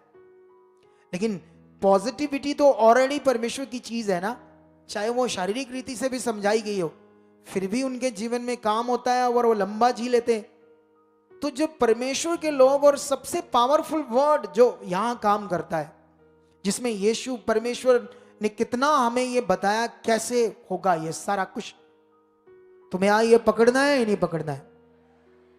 तो मैं आपको बताना चाहता हूं आज कि महाअभिषेक नाम की कोई भी शब्द बाइबल में नहीं है। इसको बस अभिषेक शब्द का मतलब है जस्ट नियुक्ति करना, लेकिन उस शब्द को हाईलाइट करके लोगों के अंदर एक पिक्चर्स बना दी गई है, एक दिमाग में ये बात डाल दी गई है। हालेलुया। आप जानते हो बाइबल में आप लोगों को दुल्हन भी कहा है फिगरेटिवली स्पीच में। तो दुल्हन मतलब आप परमेश्वर उसके बेटे बेटियां हो या दुल्हन हो, बताओ मुझे, हैं? जो बूढ़े हैं, जो बंदे, वो यीशु की पत्नी कैसे बनेंगे, ब्राइडल? बताओ मुझे। ऐसे तो लिखा है कि तुम यीशु की क्या हो, दुल्हन। तो इसे बोलते हैं फिगरेटिवली स्पीच। इसके अंदर बात हो रही है वो आएगा मतलब जैसे किसी को लेकर जाता है ना, जैसे लाड़ा शादी करके लेकर जाता है किसी को, ऐसे फिगुरेटिवली हमें समझाया गया है। तो तुम उस बात को समझने के लिए और चीज इधर उधर जोड़ दोगे तो कैसे चलेगा ना। अभी समझ आ गया ना वो कि यीशु का कहीं भी तेल से अभिषेक नहीं हुआ था, उसको फिगरेटिवली यूज किया गया। जैसे अलग अलग जगह पर यीशु को आत्मा से अभिषेक किया था, आपके लिए भी वो आत्मा अवेलेबल है। पवित्र आत्मा आपके माइंड में काम करेगा। जो माइंड आपका नेगेटिव सोचता है, वो पाप के कारण नेगेटिव हो चुका है। कभी कभी सही सोचता है, वो भी अगर आप प्रभु में है तो वचन सुनते हो तब सही सोचता है। लेकिन पवित्र आत्मा क्या करेगा, उस माइंड के अंदर, मन के अंदर काम करेगा, तब आप पवित्र जीवन जी पाओगे। हालेलुया। समझ आया या नहीं आया? तो महाअभिषेक शब्द ऐसे किसी सामर्थ को नहीं कहते, नियुक्तिकरण को कहते हैं। लेकिन लोगों को दिमाग में यह डाला जा रहा है कि ये महाअभिषेक जो शब्द है, ये जिस मिनिस्ट्री ने, चर्च ने शुरू किया है, उसका जो सेवक है, जानते उसने क्या किया? अभी मैं एक सीन देख रहा था, वहां उनकी एक वीडियो पर ऐसे लिखा गया कि वो संत जी इज़राइल से महासामर्थ लेकर आए हैं आपके लिए, इज़राइल से। और वहां पर यीशु मसीह ने शायद पता नहीं कि दीवार पर हाथ रखा था, कहां ऐसे वहां है कहीं, उसने क्या किया, वहां ऐसे हाथ रख कर ना जाकर, तो उसमें एक वीडियो बनाई, ऐसे कर रहा है, वहां हाथ रख रहा है, लोगों की तरफ ऐसे हाथ कर रहा है, लोगों को अट्रैक्ट कर रहा है, ये महासामर्थ लेकर आ रहा हूं आपके लिए। और वचन को काट दिया। पहले यीशु मसीह ने कहा था जाओ, चेलों को कहा था पृथ्वी की शोर तक सुसमाचार देना, पृथ्वी की शोर तक, जहां इज़राइल से लाखों नहीं हजारों किलोमीटर दूर पृथ्वी, वहां तक ये सुसमाचार देना। और सुसमाचार क्या दे देगा? जिंदगी, छुटकारा। और यीशु मसीह ने कहा था या 2 या 3 मेरे नाम से इकट्ठे होंगे, वहां मैं क्या होऊंगा? जिंदा मौजूद होऊंगा, दीवार पे ऊपर नहीं। ऐसे कोई बिब्लिकल वचन नहीं। यही चीजें एंड के दिनों में लोगों को अट्रैक्ट करके उनका दिमाग परमेश्वर से, वर्ड से हटाकर मटीरियल ऐसी बातों पर लगाएगा दुष्ट, जिससे भला होना ही नहीं है किसी का। कुछ काम रोला पाकर हो जाने, वो ऐसा हो गया, ऐसा हो गया। हो क्या रहा है? पता क्या हो रहा है? वहां नए लोग थोड़ी बचाए जा रहे हैं, दूसरे सेवकों के लोग निकल के, पास्टरों के लोग निकल कर वहां इकट्ठे हो रहे, जैसे पहला हुआ था। पहले कुछ मिनिस्ट्रियों के यहां वो लोग जा जाकर, बाद में हुआ कुछ नहीं, क्योंकि होना तो नियम से, जो खुदा बात करना उससे होना है। तुम्हें जीवन चाहिए तो तुम्हें जो परमेश्वर की बात है, जैसे उसने कहा है, माइंड से, मन से चलना पड़ेगा। सारे सेवक उसके। लेकिन जब वो लोग लोगों को रीति रिवाज की शिक्षा देकर अट्रैक्ट करते हैं, देखो चलो बताओ मुझे, यीशु ने कभी कहा था कि इज़राइल में या मैं हाथ रखूंगा पत्थर के ऊपर, तुम बाद में आना और इस पर हाथ लगाना, मैं तुम्हें महासामर्थ दूंगा? ऐसे कहा था प्रभु यीशु ने? तो ये क्या है? ये लोगों का दिमाग डाइवर्ट किया जा रहा है। तुम्हें करना क्या है? तुम्हें, उसने कहा था जब तुम पवित्र आत्मा पाओगे तो क्या पाओगे? सामर्थ पाओगे। ये सही वचन बोलो। जब तुम पवित्र आत्मा पाओगे तो क्या पाओगे? सामर्थ पाओगे। तो सामर्थ कैसे पानी? पवित्र आत्मा पाओगे तो सामर्थ आएगी, या पत्थर पर? ये तो संसारिक तरीका हो गया ना। कौन सा? दुनिया भी बोलती है, दुनिया, संसार भी ऐसा बोलते हैं, ये हाथ रखो, वो रखो, वो चीज बड़ी पवित्र है। वहां कोई चीज ऐसे घटना है, कोई ना कोई, किसी भी इंसान की, जिसको धार्मिक इंसान बोलते है ना, चीजों के साथ घटना, तो उनको वो जोड़ते हैं शक्ति के साथ। तो ये तो वैसे हो गया सेम। तो क्या भला होगा? अरे जब मैं ये बातें सुनता हूं, मेरे दिल को ना थोड़ा सा ऐसे होता है, इसलिए मैं खुल्लम खुल्ला ये बात कर रहा हूं। मुझे खुल्लम खुल्ला बातें करने में भी कोई शर्म नहीं। लोगों का भला होना चाहिए। ये सारी बातें वो मानेंगे जो यीशु को और उसके वचन को प्यार करते हैं, जो सच्चे दिल से उसके साथ चलना चाहते हैं। अरे मैं 20 साल से प्रभु में हूं, ये 5 साल छोड़ दो। कितने? कौन से? मैंने इसको ये खड़ा किया है इसलिए है? नहीं नहीं, इसको बैठा दो, अब इससे बात कर होगी जो होनी थी। सुनो तो देखो, मान लो मैं 20 साल से प्रभु में, मुझे पता है जब मैं प्रभु में चला तो उस समय पास्टरों को अभिषेक किया जाता था तेल से, लेकिन एक ही बार, और वो कभी नहीं कहते थे तुम्हारे ऊपर अभिषेक आएगा, ऐसी शिक्षा नहीं थी पहले। परमेश्वर की पावर की बात है, उसकी सामर्थ, सामर्थ को अभिषेक नहीं कहते। सामर्थ पावर शब्द अलग है और अभिषेक शब्द, माशिक शब्द या ओनाइंट शब्द अलग है। ओनाइंट शब्द का अर्थ है नियुक्त होना, ठहराए जाना किसी काम के लिए। तुम नए नियम में आत्मा से क्या ठहरते हो? परमेश्वर के संतान, ये है नया नियम। तुम उसकी संतान बनते हो, तुम्हारे अंदर आत्मा आ गया तो उसकी पावर आ गई। अब तुम्हें उस पावर को यूज करना है। अगर नहीं किया, उसमें नहीं बढ़े, उस पावर में उन्नति नहीं की, आत्मिक उन्नति, तो तुम्हारा बड़ा नहीं होगा। हालेलुया! समझ आया ये नहीं आया? देखो, यरूशलेम हमारे विश्वास का एक बड़ा केंद्र है। यरूशलेम में क्या क्या हुआ हम पढ़कर वहां का सारा कुछ विजुलाइज करते हैं अपने माइंड में कि वहां क्या क्या हुआ था। लेकिन वहां जो कुछ हुआ, यीशु की कब्र बनी या कोई भी यीशु मसीह ने किसी चीज को छुआ, उनसे कोई लेना देना नहीं हमारा। आप वहां जा सकते हो, जो कुछ आपने यहां पढ़ा, जब आप जाओगे तो आपको वहां की सारी चीजें आपके माइंड को फ्रेश करेगी, अच्छा करेगी, आपका दिल अच्छा होगा। ये तो करो, आप जाओ, कभी भी मौका मिले तो जाओ। लेकिन इसका मतलब जो गरीब बंदा कभी जा ही ना पाए वहां, तो उसको जीवन नहीं मिलेगा, उसको छुटकारा नहीं मिलेगा, उसको डिलीवरेंस नहीं मिलेगी, आसानी से मिलेगी। हालेलुया! कितने लोग इस सही शिक्षा को फैलाने के लिए खुदा के लिए तैयार हैं? किसी से मत डरो। यीशु मसीह ने कहा था किसी से मत डरो, ना किसी चीज से, ना हथियार से, किसी भी चीज, ना मनुष्य से, ना शैतान से। अगर हमने डरना तो किससे डरना है? अरे अंत के दिनों में ऐसी चीजें होनी है, लोगों ने भटकना है, अपना विश्वास तोड़ बैठना है ऐसी सोच में। ऐसे कोई काम नहीं करता परमेश्वर, मैं लिख कर दे सकता हूं, ऐसे कोई काम नहीं करता। तुमने अपने काम लिए हैं, तुमने इतनी बरकत पाई है। मैंने थोड़े दिन पहले भी एक उदाहरण दी थी, इसी थर्सडे, एक लड़के की जिसकी मम्मी को ब्रेन कैंसर हो गया। शैतान ने, उसने इंजेक्शन तो सही लगाया, लेकिन शैतान ने उस इंजेक्शन लगाने के बाद पता नहीं क्या कर दिया, वो लड़का मर गया। और कितना बुरी तरह वो फंस गए, कितने हालात, कितना बुरा हाल। हालेलुया! किसी भी मिनिस्ट्री में चल जाओ, सारे लोग अच्छे नहीं होते, सबकी चिंगाई एकदम से नहीं होती। अगर वो बना रहा सही नियम में तो हो जाएगी।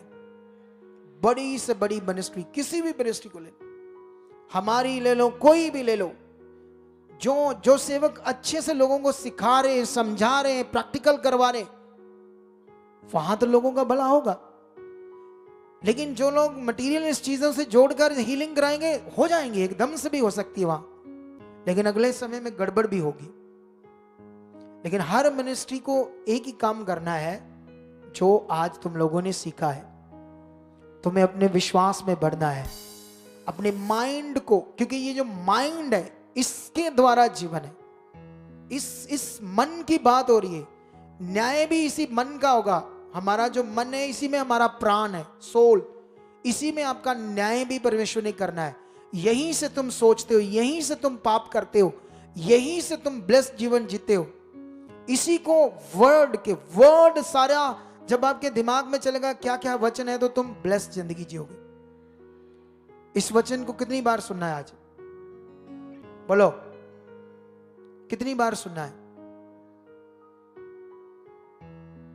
देखो, इसको बेचारी को चिंगाई नहीं मिली,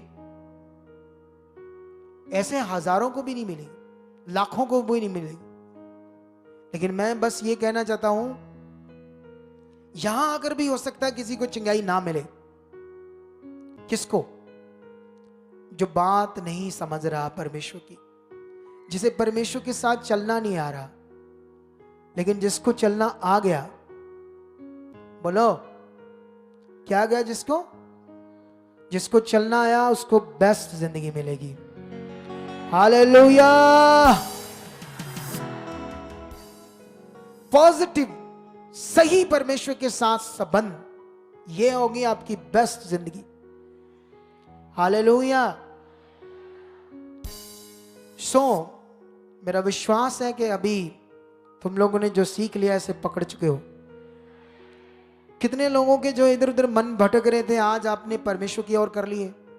कितने लोगों ने, जिनके मन इधर उधर की बातों से, कोई कुछ कह रहा है, कोई कुछ कह रहा है, उधर है, इधर है, वो है, ये है। यीशु मसीह ने कहा था अंत के दिनों में ऐसे ही आएंगे और तुम्हें कहेंगे इधर है वो, उधर है वो, यीशु इधर है, मतलब इधर ज्यादा है। अंत के दिनों में ऐसे ही होगा। तुम किसी पर विश्वास ना करना, तुम मेरे पर विश्वास करना, किसी भी बात पर ऐसे विश्वास ना करना।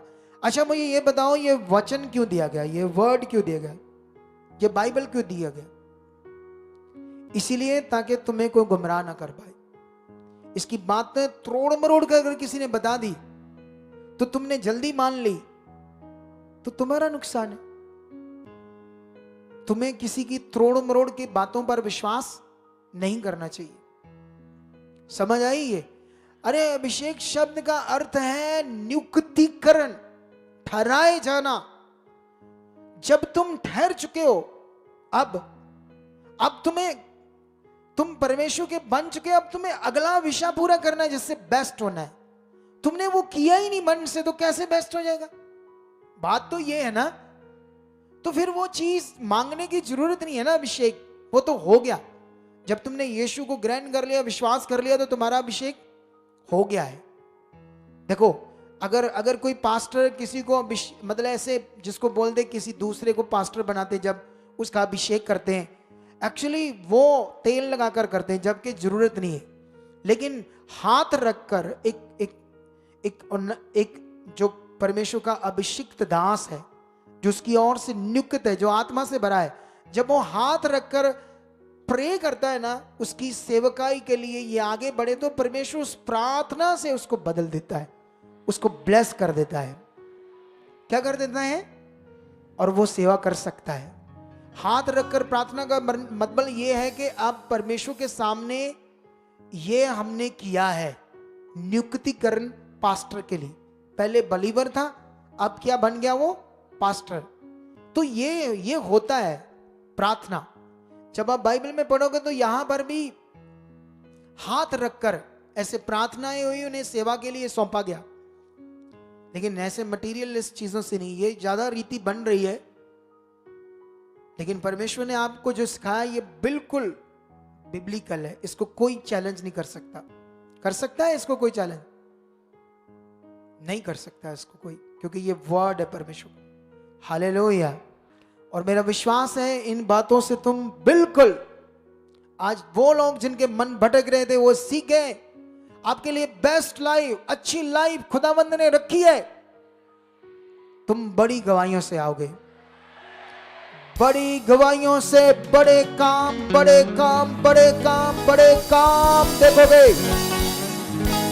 जितने आज अपना मन किस पर पूरा लेकर आएंगे, खुदा पर, उसकी सामर्थ पर, उसको चाहे उसको सामर्थ कहो या महासामर्थ कहो, क्योंकि ऑलरेडी वो सामर्थी है। लेकिन ये जो सामर्थी परमेश्वर है, इसकी सामर्थ पर विश्वास करना। क्या है उसकी सामर्थ? बाइबल के अंदर मुर्दों को जिंदा किया, लंगड़ों को चलाया, ये उसकी सामर्थ है। ये आपको पता ना चाहिए वो ऐसा सामर्थी है। आसमान, ये चीजें जो बना, सूरज किसी चीज से सटा नहीं हुआ, बांधा नहीं हुआ, हवा में ऐसे ही है ये चीजें। ये किसकी सामर्थ, किसकी सामर्थ से खड़े हैं? उस पर विल बिलीव करो, पढ़ो, उसे जानो वो कौन है। फिर देखो काम होते कि नहीं होते, फिर देखो लंगड़े खड़े होते या नहीं होते, फिर देखो अंधे देखते हैं या नहीं देखते, क्या है शैतान? क्या चीज है शैतान परमेश्वर के लोगों के सामने? कुछ भी नहीं है वो। हालात भी क्या है जब परमेश्वर पर भरोसा है तो सोचो आप, अरे जो परमेश्वर पर भरोसा करते थे, शद्रक मेशक जैसे लोग, उनके बारे में देखो। अरे जब उन्हें उठाकर, जब राजा कहता है इस मूर्ति के आगे माथा टेको, दंडवत करो, तो जब वो लोग जानते थे कि सजा आग के भट्ठे में गिरा देगा, राजा मरना पड़ेगा, लेकिन वो जानते थे परमेश्वर कितना सामर्थ्य है, इसलिए उन्होंने पाप नहीं किया। अरे मटीरियलिस्ट चीज, पत्थर की चीज के आगे नहीं झुके, उनका भरोसा जिंदा खुदा पर था। जब उन्हें उठाकर आग की ओर लेकर जा रहे थे, तुम तो छोटे छोटे हालातों से डर रहे, वो आग में फेंक रहे थे, हमें 2 चपेड़े मारे कोई तो कहे तुम यीशु का नाम लोगे? अगर रात बराते अकेले तुम्हें पकड़ लिया, तुम अकेले आ रहे हो, उनके हाथ में रिवॉल्वर है या कोई हथियार है, तुम यीशु में जाते हो, यीशु पर विश्वास करते हो? थोड़ा थोड़ा, हाँ जी कोई गल है जी, हाँ जी कोई गल है जी, तुम्हें मार देंगे, आज के बाद यीशु का नाम लिया, नहीं नहीं लेंगे जी, नहीं लेंगे जी, माफ कर दो। सोचो ऐसे ही करोगे तुम लोग, डर कर मुकर जाओगे। उसको बोलो मार, उसकी ऐसी की तैसी जो तुम्हें मार दे। अरे तुम परमेश्वर के हो।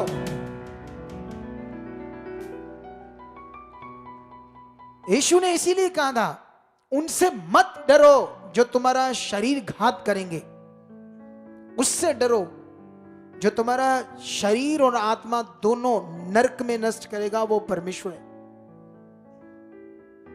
वो इतना पावरफुल है परमेश्वर, उसको जिस दिन क्रोध आएगा ना, अभी वो न्याय के लिए बैठा है शांत, वो अनुग्रहकारी, अनुग्रह करके अपने अनुग्रह में शांत है कि मन फिराओ, मेरी ओर आ जाओ।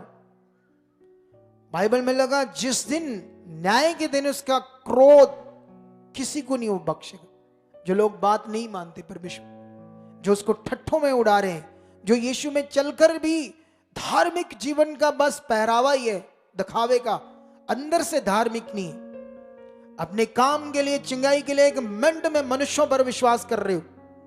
किस पर तुम्हें करना है? परमेश्वर पर करना है, उसकी ताकत पर करना है। फिर देखो काम होते ही या नहीं होते। क्या चाहिए तुम्हें? बोलो क्या चाहिए? तुम्हारा चूल्हा टूटा नया करवाना है? परमेश्वर से बोलो। तुमने आंखों अंधी है, ठीक करवानी है उससे? क्यों नहीं करेगा वो? उसका वचन कहता है वो करेगा। क्या तुम्हारे माइंड इस बात में रेडी है? तुम्हारा भरोसा, तुम्हारा दिल परमेश्वर की बात की ओर है या मनुष्यों की बातों में? तुम रेडी हो इसको फैलाने के लिए? शिक्षा को मैंने तुम्हें कहा था यूट्यूब चैनल बनाओ, फेसबुक पेज बनाओ, यहां की छोटी छोटी शिक्षाएं काटकर डालो। अगर तुम 4000 लोग भी, लगभग 10-10 बंदों को भी मीटिंग शेयर करो, फिर भी कहां चला जाएगा? तुम जाते हो, पता नहीं खाते हो, सो जाते हो। अरे आगे आओ परमेश्वर के लिए। तुम्हें उसके राज्य के लिए तो कुछ करो।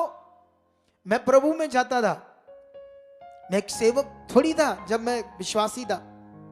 मैं अपने काम काज के अलावा सेवक की, पास्टर की इतनी हेल्प करता था, इतनी हेल्प करता था कि अपनी कार पर उसे, अगर उसने मुझे 12 बजे फोन कर दिया, अभी मेरी मीटिंग है इंजीनियर से, काम पर इतने बड़े बड़े काम चलते थे, मुझे 12 बजे कॉल कर दिया, मैं सारा कुछ छोड़कर उसको अपनी गाड़ी में बैठाकर लेकर पता नहीं 70 किलोमीटर गांव में लेकर जाता था।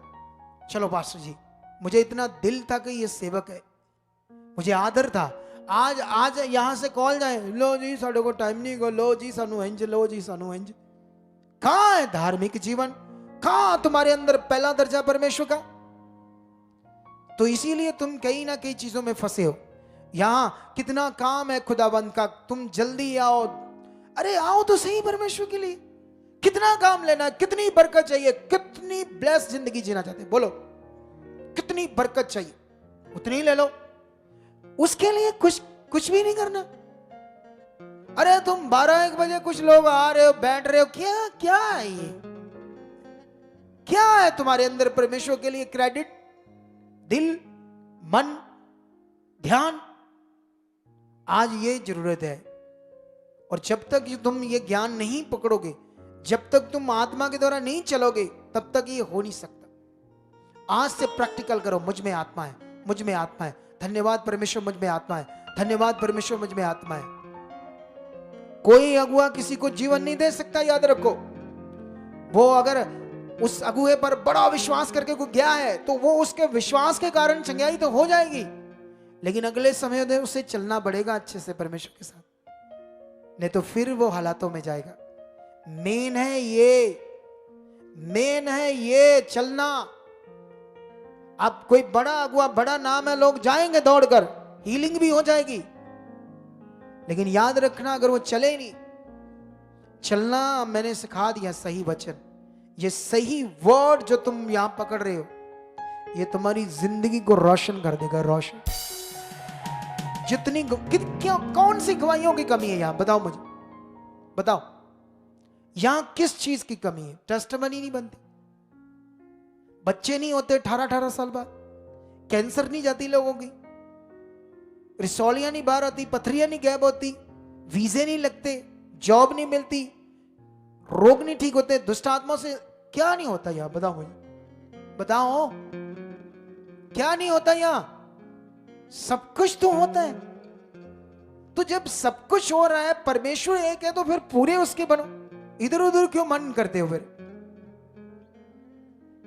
मैं विश्वास करता हूं आज से तुम पकड़ चुके हो इस वचन को।